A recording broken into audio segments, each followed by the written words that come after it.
ನೋವಿನ ಒಂದು ಮೊನ್ನೆ ಬಹುಶಃ ಇವತ್ತು ಏನೋ ಒಂದು ಘಟನೆ ನಡೆದಿದೆ. ನಮ್ಮೆಲ್ಲರಿಗೂ ಕೂಡ ಅದರ ಬಗ್ಗೆ ಅತ್ಯಂತ ನೋವು ಮತ್ತು ಬೇಸರ. ಸರ್ಕಾರ ತಕ್ಷಣ ಅದಕ್ಕೆ ಬೇಕಾಗಿ ನಾವೆಷ್ಟೇ ಇವತ್ತು ಪರಿಹಾರ ಕೊಟ್ಟರೂ ಕೂಡ ಆ ಕುಟುಂಬಕ್ಕೆ ಅವರ ನೋವನ್ನು ಸಂಪೂರ್ಣವಾಗಿ ಯಾರನ್ನೂ ಕೂಡ ಇವತ್ತು ಸಾಧ್ಯವಿಲ್ಲ. ನಿಯಮ ಪ್ರಕ್ರಿಯೆಯನ್ನು ಕೊಡಬೇಕಾದ್ರೆ ನಾವು ಇವತ್ತು ಕೊಡ್ತಾ ಇದ್ದೇವೆ. ನಾನು ಹೇಳಿದೆ, ನಾನು ಬೇರೆ ನೀವೇ ಕೊಟ್ಟು ಬಿಡಿ ಅಂದೇಳಿ.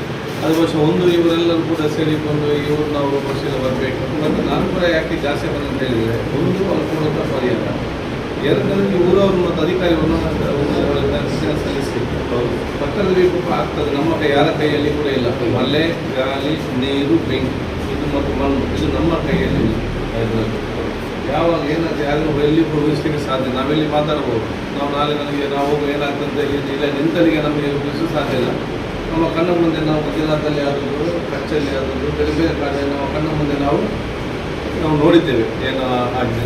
ಸೊ ಯಾವತ್ತೂ ನಮ್ಮ ಕೈಯಲ್ಲಿಲ್ಲ, ಅದರಲ್ಲಿ ದೇವರ ಕೈಯಲ್ಲಿ ಇರುವಂಥದ್ದು.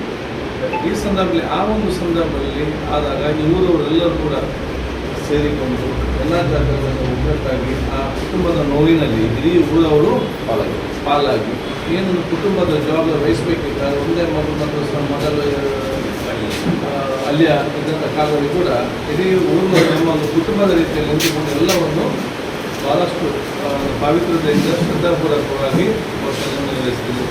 ಅದಕ್ಕಾಗಿ ನಾನೆಲ್ಲ ನಿಮ್ಮ ಇವರಿಗೆ